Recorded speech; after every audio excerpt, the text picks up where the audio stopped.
Yo, what's up guys, it's Rob, and today we're going to be looking at the Dark Reflex XM1R. This is the glossy version of the new updated XM1, and of course this is a pre-release sample, so please keep that in mind when I'm going over this mouse.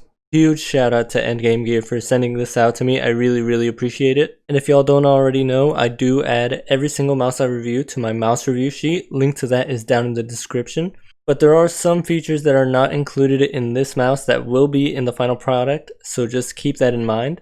So the XM1R will be released sometime in January, and it will be $60 just like the XM1 of course. And on my scale, the mouse comes out to 72 grams, and I'm sure you can already tell, but this mouse is the exact same shape as the XM1. It is not changed at all, but this is a new colorway, I guess you could say. It is a somewhat transparent shell that is glossy. This is the Dark Reflex. There's also another version called the Dark Frost, which is also somewhat transparent, but it has the original coating as the XM1. This of course has a glossy coating, and you can also get the XM1R in black and white. So like I said before, the shape is unchanged. It is a perfect shape for claw. The main grip I use for all my mice is claw, and it is also excellent for fingertip grip. It is very comfortable for both of those. I can somewhat palm this mouse, but I really don't recommend it because of the hump. Since it's more towards the back of the mouse, it really isn't all that comfortable when you try to palm this mouse. So I really don't recommend it, even if you have smaller hands. I can somewhat palm it, but it's just not comfortable. But yeah, like I said before, fingertip and claw are amazing with this mouse, and at my hand size, it worked very well. So yeah, my hand length comes out to 17.5 centimeters long, and the width of my hand is around 9.5 centimeters wide. So like I said before, this does have a glossy coating. This is the Dark Reflex XM1R. And as you can see, this coating is a fingerprint magnet. Every time I put my finger on the mouse, it leaves a fingerprint on the coating. And for people who have sweaty hands, I really wouldn't recommend this version of the mouse because it is also a sweat magnet, and I do have very sweaty hands. But I would definitely recommend the Dark Frost, white, or black versions of the XM1R if you do have sweaty hands, because the original coating of the XM1 is amazing. I have my XM1 right here, and the coating of this mouse is amazing. It has a rubber-like feeling, and it is very grippy. I would definitely recommend it for people who have very sweaty hands, and that is what the coating of the XM1R will be, except for the glossy version, of course. But yeah, the coating remains unchanged, and it is amazing. But if you don't really have sweaty hands, I would recommend this version because it looks really cool, and I would just keep in mind that it does leave a lot of fingerprints on the mouse. Also, another thing to note, the side buttons aren't really glossy, and of course the scroll wheel isn't really glossy, so yeah, the bottom of the mouse isn't either. So one of the huge changes that come with the XM1R compared to the XM1 is the cable. The cable is actually upgraded. I know what you're thinking, how could they upgrade the cable? It was already perfect, right? The XM1 cable was actually a little bit too flexible. So here's my XM1 V2, and the cable is so flexible that sometimes when I would be playing in game, when I would try to readjust my mouse vertically, like towards the cable like this, I would end up being over my cable when playing mid-game or something, and it would be really frustrating sometimes because I wouldn't be on my mouse pad anymore. I would just be on the cable itself. And for the new upgraded cable, they actually fixed this issue. They made it a little bit stiffer, but it's still amazing. It's still incredibly flexible, but there's no possible way you can ever be on the cable or land on your cable when readjusting your mouse. It just doesn't happen. It never happened to me when using this mouse. So yeah, huge upgrade, and this still remains the best stock cable you can get on any mouse for sure, 100%. Now, for the mouse feet, they did update the mouse feet. You do get an extra set of mouse feet with the mouse. You have the option of choosing to stay with these 4 mouse feet, or you could apply the extra set of mouse feet, which are these 2. And they also have a little skate here around the sensor as well. But yeah, I prefer these 2 big sets of mouse feet. I just like the glide. The glide feels good, and it is a smooth glide regardless of whether or not you are using the 2 big feet or staying with the 4 small feet.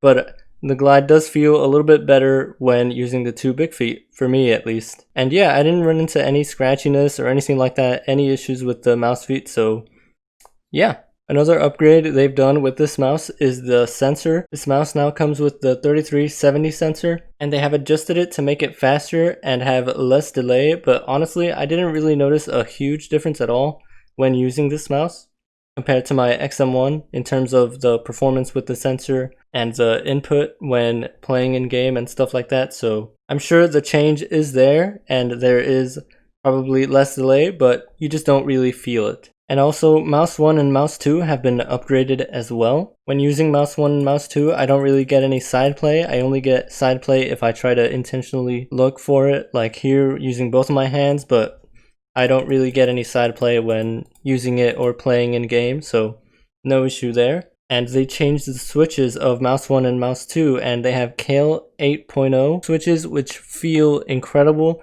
They are incredibly crispy. I also have no post or pre-travel, but yeah, the click is incredibly satisfying. It sounds amazing. I was warned by Endgame Gear that there might be some stiffness with mouse 1 or mouse 2, but honestly, I didn't really feel it all that much. Mouse 1 and mouse 2 do seem to require a bit more force than average to actuate, but it's not a big deal at all. And I was told by them that even if they were or weren't a little bit stiff, they will be more sensitive with the final copy. But yeah, mouse 1 and mouse 2 feel amazing, and they also sound amazing. The side buttons of the XM1R will also be upgraded, but this sample version does not have the upgraded switches, so I won't really comment on them all that much. They are the same switches right now from the XM1, but they will be changed and upgraded on the final product. But when pressing my side buttons, I do get a nice crisp click, but they do feel kind of mushy and they have a decent amount of post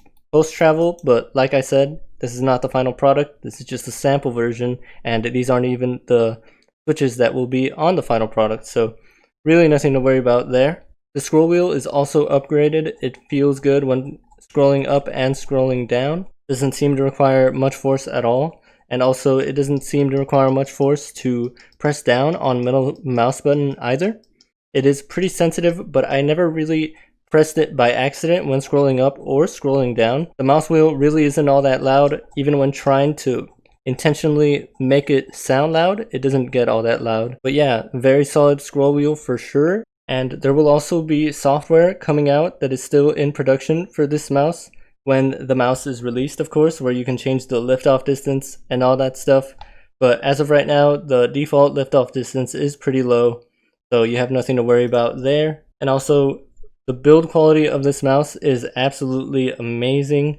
I get no creaking or flex anywhere. Even when I shake the mouse, I get no rattle or anything like that. It feels of very high quality and it is very solid. Of course, what else do you expect from the XM1? But yeah, it is very hard to believe that this is even a pre-release sample, because this sample alone, as it is right now, is already better than a lot of the stock mice that are out right now. And for $60 when it comes out, it is a complete bargain. It will be one of, if not the best mouse out. So would I end up recommending the mouse when it is released? Of course, because I definitely think the upgrades will be worth it, because the switches and the cable definitely make it worth it. And I have heard from other people that they do end up getting on their cable when readjusting their mouse vertically, but this just doesn't happen with this mouse. If you do end up upgrading this mouse, you're basically getting an XM1 on steroids, which is absolutely amazing, because I really didn't think that they could make the XM1 any better, because it already seemed like the perfect mouse, but they did end up making the XM1 better somehow. And yeah, thank you all so much for watching the video. I really appreciate it, and I will see you guys later. Bye.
damn it. Oh my god.